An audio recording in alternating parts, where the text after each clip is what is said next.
Hopefully it'll allow. Yes, I know, I've just pressed the button. So on that note, welcome to the first of the Magic and Wizardry courses.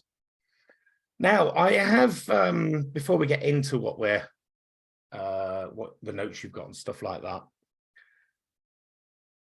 just to express how we're going with this, I have purposely arranged it so they're only doing 1 to 2 hours a week, but there will be some videos as well along the way.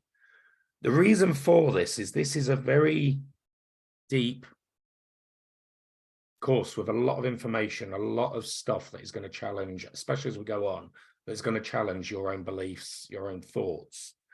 Now, when I first started training Sanamentology, when I was doing it as a week-long course, people were getting very, very ill. And that's why I stopped it and started doing it 1 day a week with only between 4 and 6 hours at a go. And it seemed to be okay. There is reasons for this, which are going to come up as we go on the course. Because this one's so much deeper and there's a lot of stuff you've got to take in, acknowledge, sort of come to terms with. I've done it so that we're doing an hour or two a week. Sometimes we'll have longer stuff. Like I said, there'll be videos for you to watch, other stuff to catch up on. When we start going into the Sanamentology, like the advanced Sanamentology stuff, there might be some longer days that we need to do, because obviously we can't just do a certain part in a couple of hours. But it is done with you guys in mind. The last thing I want is any of you dropping out, getting ill, stuff like that. It's about holding your world. We're going to be changing so many beliefs, so many ideas, not just consciously to you, but you've got to, like, you'll be absorbing information that the reasoning part of your mind will try its hardest to reject. So taking it slowly, chipping away slowly, it's going to be the best way forward for it. So that's the reason we're doing it so slowly.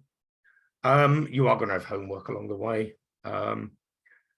I'm going to be asking you to do some weird and wonderful things along the way. Don't worry, nothing too weird and wonderful that is outlandish. But there's going to be things along the way that you're going to, I'm not going to explain why I'm telling you to do them. And you'll be like, what is the point of this? But it's a bit like Karate Kid style, the wax on, wax off. There are reasons I'm going to be asking you to do certain things that along the way, you'll find out. I'm not going to force you to do the exercises I give you, but it is to your benefit to do them. And you'll be surprised at things that will happen while you're doing them. You, like I said, you won't recognize it straight away, but as we go down, you're going to think, whoa, this is very, very strange. So yeah, those sort of exercises I give, please try and do them. But if you're adamant you're not going to, then I can't force you. I'm not sat there over your shoulder making you. They are exercises that I do myself. I've done them. Some of them I've done for years, other ones, they're on and off things. There's also a reason not to do it for so long. But they have weird and wonderful benefits. So stick with me with that. So let's introduce the course first of all. One of the things I've always said, and you've got all this in your notes, there is a war raging. And it's a war that has been going on since the dawn of time, but it is reaching unprecedented levels of influence and divide nowadays. I've always been fascinated with the what the Bible calls the apocalypse and the four riders, four power riders. Now, interestingly enough, the Bible never names them. The names that we give the riders, war, famine, pestilence, and death, are speculation created by man. However, in my view of this, and it's a view I've always had, famine, war, pestilence, and death are mere manifestations of humanity. They are not the real enemies. So within the realms of what we're doing with magic and wizardry, the real four Pell Riders are much more deadly. because they don't impact you physically. They impact consciousness itself. And we're focusing on them from a wizardry and magic point of view, but they're important to know for everybody in life. It doesn't matter what you do from the moment you're born to the moment you die, they impact you every instant. We're only going to focus on the first one initially, because that's the one you need to overcome most of all. It's the deadliest, and it's the one that most people succumb to. It's the one that's causing nearly every issue on a global scale now. And it's the one that's used as a weapon against the general population daily. And its name is fear. It is the first enemy you must overcome. Now, its counterpart is love. Because as you've heard me talk about on the Sanamentology as well, it's not an opposite of love. It's varying degrees, it's lack of love. Now, in terms of this sort of thinking, consciousness, energy, and love are all the same thing. They're just different names for the same format. So if we look at fear as low vibration, lack of energy, low consciousness, or lack of love. So this isn't the fear that we associate with spiders or other things that give us that brief flutter of emotional instability. And from love, I don't mean the love you have for your partner, your families, chocolate, stuff like that. This is the love and fear that impacts our very ethos, our character. And it is the love or the fear that has a ripple effect across the whole world. The media, the people in power, they're the key players in this war, and they use fear. And sorry to say, they are currently winning. You've only got to look across the whole world. So as I said, fear in this case is not the opposite of love, but absence of it. We're being divided. We're being driven by what's going to go wrong, what's bad that's happening, everything else. Stuff that they've been saying for decades that never did happen. And they just change the narrative every now and again, so we've got a fresh fear. And it's getting worse with the rise of the internet, with the rise of social media. We're no longer have only those with intent playing their part. Innocent influencers seeking fame, pointless TV, YouTube channels. Even more often than not, the so-called spiritual light workers have become unwitting allies to the advocates of fear. Now, a lot of the current spiritual and manifestation ideas around the law of attraction focus on us as individuals. It isolates us from the big picture. And again, this plays into the hands of those who advocate fear. I'm not saying don't focus on yourself, but there's a bigger picture than just me, you, everyone else. We become isolated from that picture. And again, it plays into the hands. Our increasing connectivity has ironically disconnected us from our roots and our place in the natural world. And that is the only place where real magic, where real healing, manifestation, and even hope are possible. So this is a war on consciousness itself. We're all part of it. And for anyone, including you guys, who wants to get back to the roots of magic, who wants to take their place as a wizard, you have to understand and be equipped for this. So fear is the first enemy we're going to learn to overcome in the coming weeks. We're going to do that later in the program. And then we're also going to work on the other enemies, which are clarity, power, and old age. Sorry, I'm not going to help you beat old age. It comes to us all, but we can stave it off for as long as possible. That's the one enemy that you'll never actually beat. You just keep at arm's length as long as you can. But before we get into all that good stuff, I'm afraid we've got to start with the basics. So first of all, what is magic? And you all know me. For those of you that might watch this video afterwards that don't know me, this isn't parlor tricks. This isn't cards. This isn't messing around and sleight of hand or anything like that.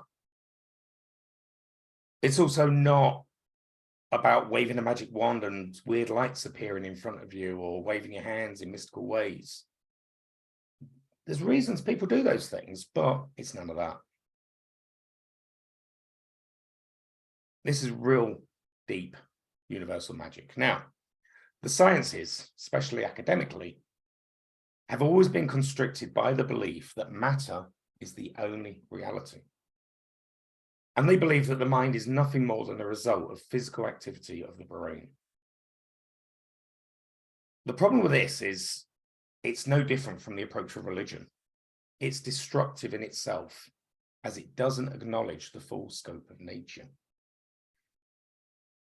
Science would be, ironically, more scientific if it was free to investigate the world in a more natural way, without the constraints of materialism and the beliefs that are instilled by the idea that everything is matter.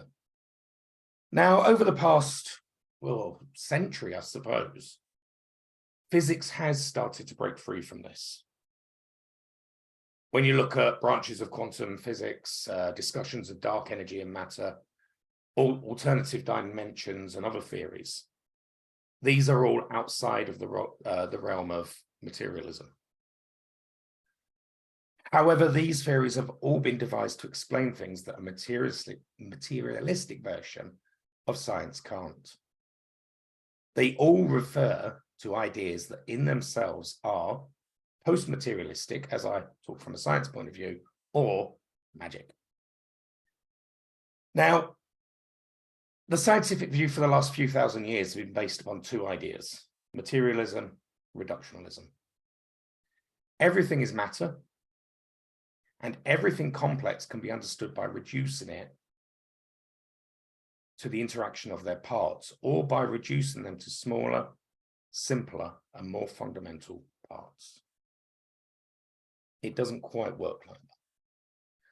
So then from the 17th century through to the 19th, bear with me, this viewpoint really narrowed.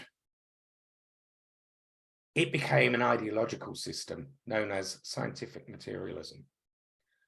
And the basic idea behind it implies that the mind is nothing but a byproduct of the brain. What you think is nothing. It's just a chance, random interaction of atoms in the brain. Therefore, our thoughts cannot have any effect on the brain, our body, our actions, or the physical world around us. And it's this principal belief that caused science to prefer medical intervention, such as surgery or drugs, over the power of the mind. Religion had a big part in this as well, with the sort of the witch trials and everything else that they did, and shutting down everyone that practiced outside of the realms of religion. Then during the 20th century, that scientific materialism became dominant in academic teaching, which in turn led to the majority of scientists believing it was based upon established evidence. And it was represented the only way to rationalize the world, which is, as we know, completely wrong. So because materialistic things can be observed, we can see an atom, we can see a tree, we can see a molecule, we can see bacteria, stuff like that. The methods based on this ideology, I will get my mouth fixed in a minute, on this ideology have been very successful in advances in technology, where what we can see is what's important. The problem with this, though, the dominance within the scientific world of this idea has severely hampered the development and study of the mind and of spirituality. And that has led to a distorted and weakened understanding of both ourselves and of our place in nature and nature itself. Now, early in the 20th century, scientists started to observe phenomena within physics that could not be explained by the classically accepted materialistic style of physics. And when it comes to elements we cannot see or explain, such as the expansion of the universe, as Julia was on about earlier, quantum entanglement, properties of photons, black holes, even the Big Bang itself. Science has had to resort to theories that incorporate more post-materialistic or magical nature. Now, in the 1920s, quantum mechanics was developed and theorized, and it's quite a key element of the magic side of things, from a different name. One of the fundamental elements is that atoms and subatomic particles are not actually solid objects, that they do not actually exist within a defined spatial location or time. And quantum mechanics also proved that link between the mind and reality. They showed it by showing how the results of experiments were affected by the desired outcome of the observer. So when they're doing experiments at the quantum level where they were recording particles, 90% of the time, the desired outcome would be the outcome that was shown. The mind of the observer was making the experiment biased. Now, psychology has proven that mental activity can influence behavior, as can your beliefs, your goals, your desires, your expectations. Research and our own work, each and every one of us has worked with people's minds, has also shown that our thoughts and emotions have a massive effect on the physiological parts of the body, such as the immune system, blood pressure, heart rate, things like that. Adding to this, things like in instances of clinical death due to cardiac arrest, sufferers have reported experiences of conscious mental activity. Journals and reports on this have shown profound spiritual experiences in these situations, despite the fact that electrical activity in the brain has already stopped within seconds after a cardiac arrest, which then proves that consciousness is not rooted in the activity of the brain. Now, these materialistically inclined scientists that are adamant on their ideology dismiss this phenomena only because they are not consistent with the conception of the materialistic world that they believe in. And this refusal alone shows that modern science is a dogma, an ideology, no different to religion. It's not science, because the dismissal of data that doesn't fit a model is antithetical to the true spirit of scientific inquiry. Now, it's not just near-death experiences that fuel these dogmas. So many other psi phenomena are dismissed, where meaningful information is sometimes received without the use of normal senses. Many of us have relied on intuition. Some of you are mediums. We've all had experiences that go beyond any physical beliefs. Experiments have demonstrated that we can mentally influence, even from a distance, physical devices, living beings, including other human beings. Now, one such experiment which supports this idea, and it also supports the idea of group consciousness, which is a major part, which we'll be discussing at a later date. And it received huge acclaim, but then was criticized by the scientific community, was a theory called the 100th monkey.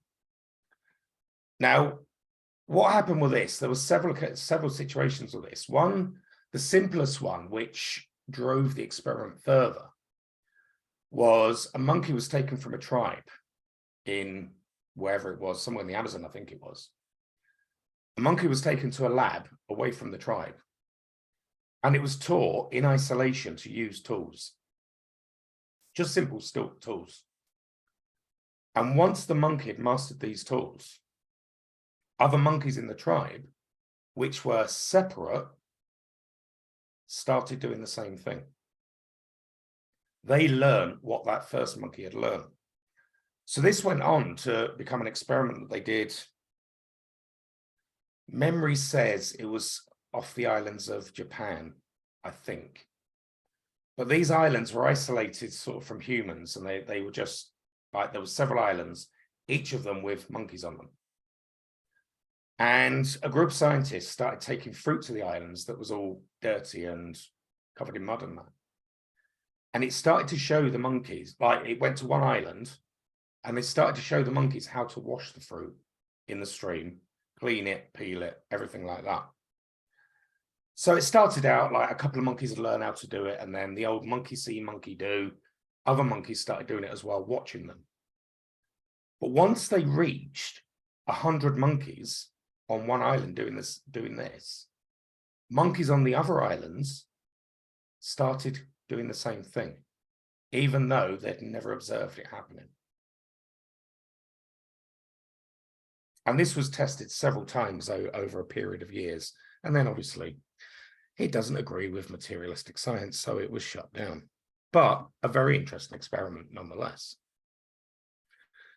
So according to this paradigm of magic and wizardry and that,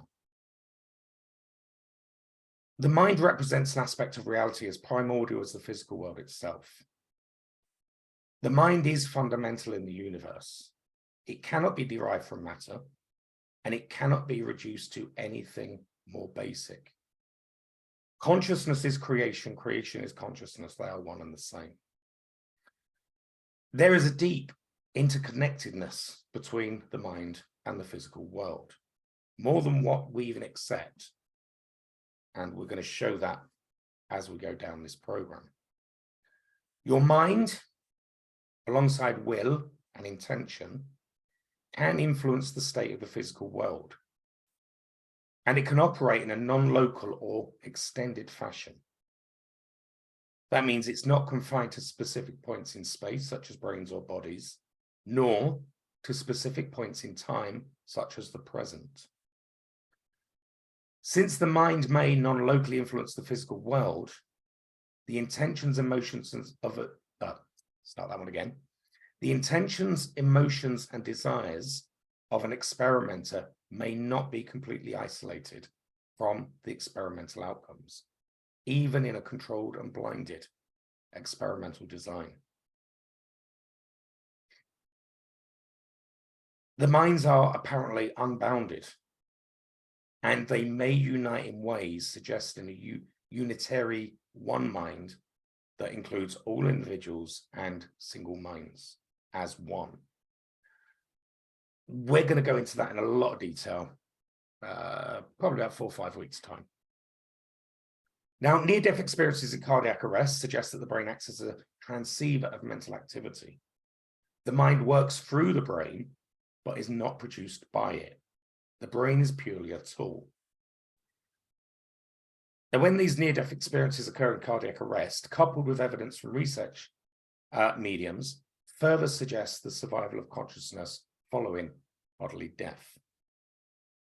And it also suggests the existence of other levels of reality that are non-physical. These are all the scientific observations of everything that's happened. These aren't my words here. So where we're going with magic, real magic does not reject the empirical observations and the great value of scientific achievements realized up until now. We don't work against science. We're purely more open to much more. We seek to expand the human capacity to better understand the wonders of nature. And in that process, we will rediscover the importance of mind and spirit as being part of the core fabric of the universe. Magic is inclusive of matter, which is seen as a basic oh God, till I ain't done this for a while, can't you? Bear with me. It's seen as a basic one of them things of the universe. Right. My next notes next week are not going to be words of more than one syllable.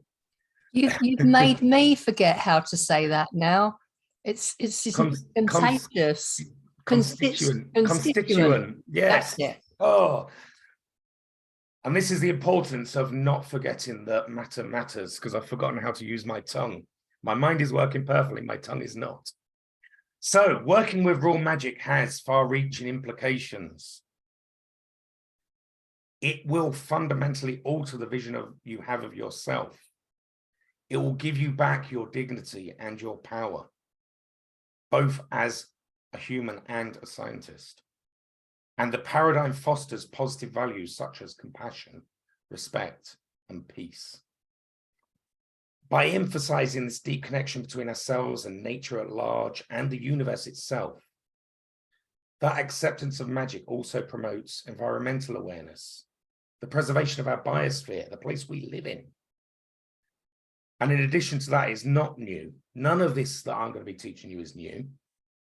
It's just forgotten for about 400 years.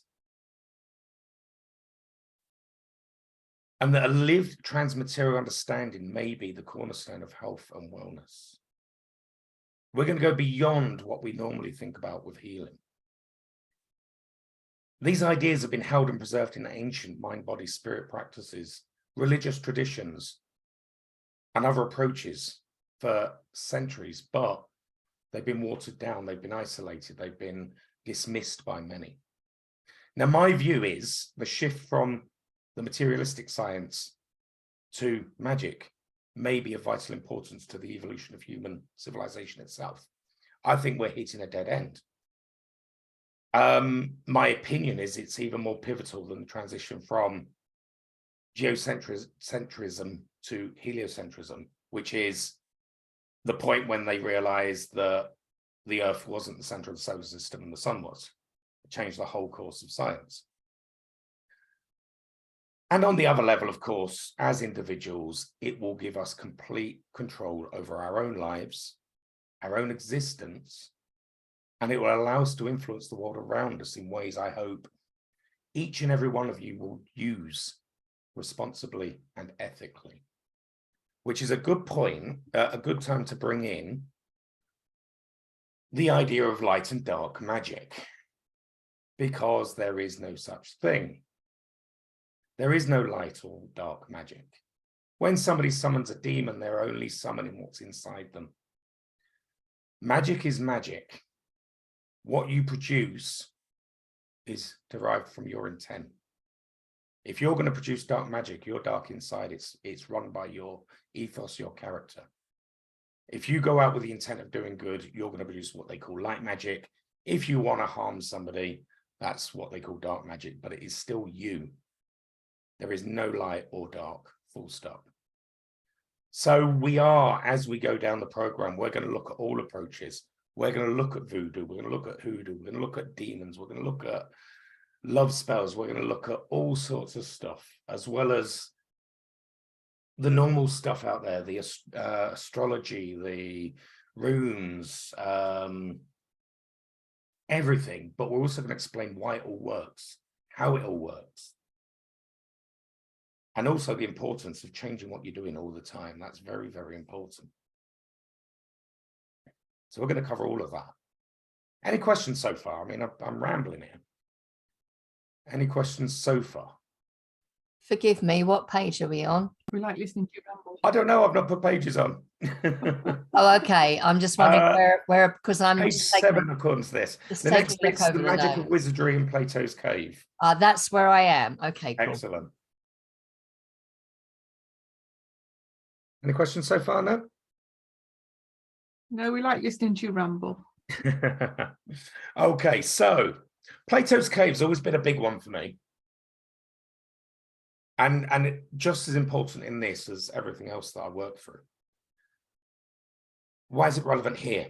This training program that you're embarking on, this adventure that we're on together, actually, because I'm going to be learning as much from you guys as you're going to be learning from me. I'm going to be planting the ideas, the seeds in that, but I'm going to be learning from your own experiences to keep developing. And it's not just a training program to teach you tricks, spells, manifestations, stuff like that. And the Plato's cave idea is a perfect way to explain it. Now, Plato considered that human life on this earth is like a ignorant and miserable life in a deep cave. The people in Plato's cave have their legs and necks chained, so they cannot move from their places and they can't look around them. There's a fire above them and behind them, and all they can see on the wall are the shadows from people behind them, like in a puppet show. Is that like what's depicted on the tarot card? There is one of the tarot cards like that. I don't know. That scene. It's definitely depicted on a tarot card somewhere. Now, due to this limited condition of the people, whatever they see on the wall is taken to be the truth. And they create their reality based upon what the masters are showing them on that wall. Because they've been living in this condition for ages, they have no knowledge of the real world outside of their cave. So those images on the wall and the echo of the various voices are the ultimate truth for them. Now, if ever any one of them is set free and dragged up from the mouth of the cave, he suffers sharp pains. Firstly, his freed limbs give him pain. Then the toil of the climb upwards gives him pain. And then the daylight of the outside real world dazzles his eyes. He has to spend time habituating himself to the new surroundings and the new objects. Similar along the lines of what I've said about people getting ill if they can't hold the new world that we're creating for them. But then gradually, as the eyes adjust, he begins to see the real truth. And at that point, he considers himself fortunate for having this opportunity to see the truth. And he starts to feel sorry for his fellow prisoners who are still living in that dark, ignorant world. I bet every one of you are thinking now along the lines of, yes, we understand this because it's what we go through. So thus, according to Plato, the cave is a world of the senses. And that prevents our upward journey into the world of true reality. The upward journey is the rise of the soul into the intellectual world. In this world of knowledge, the idea of good comes at the end. Once this good is achieved, man gains all things beautiful and right ethically, and reason and truth intellectually.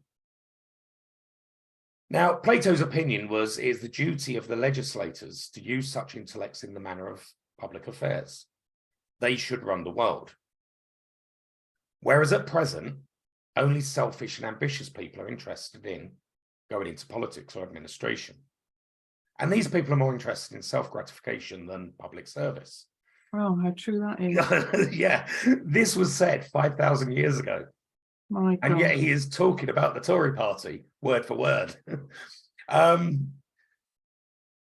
But with this, a state that is governed by so many selfish people is always experiencing unrest. Whereas if the intellectuals are pulled into public service, they will govern the state jointly, and therefore there will always be peace, order, and progress in such a state. Now, as I said, this was written 25 centuries ago. No, I said 5,000, 2,500. And we still have not listened. We have still not learned. Every country in the world is ruled by the selfish, the ambitious, or the power crazed. Those fires and shadows on the walls have been replaced with the media and the government, TV, social media. And it's been done in such a way that is now nearly impossible to change. Politics is money-driven, power-driven. The intellects, the ones who want to create positive change, have little chance of getting to the levels of influence needed. You've only got to look at the influencers that, I mean, I'm not talking about myself, I'm not there yet, but the ones that are way beyond me, they get shadow banned on Facebook. They get no attention at all. What is needed, and what I would like to see happen partly through this program, is for us all to wake up one by one, escape the caves ourselves, and see the truth of reality and then act upon it. No more carrying away from the shadows. See them for what they are, a pure illusion. It's time to change society ourselves, to lead by example and create the lives that we deserve. Now, that sounds all well and good. And it sounds like lots of people are trying to do that, but they're not. Because many of your teachers, your trainers, your influencers and the like, show people their ways of working. They convince them another way and gain followers that don't deviate from the new way that they're being taught. In essence, they've not really left Plato's cave. They've moved from one cave to another, where their teacher is now the person putting the shadows on the walls.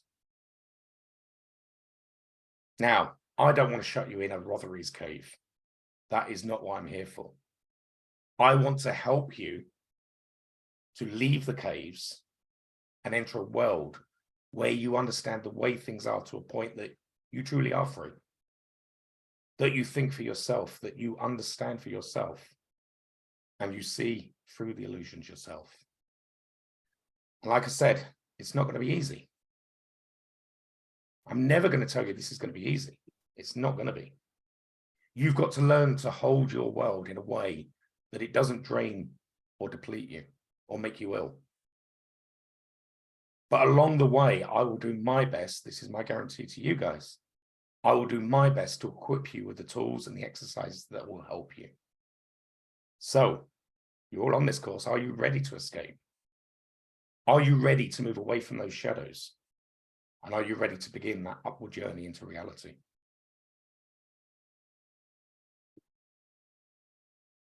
Don't shout all at once.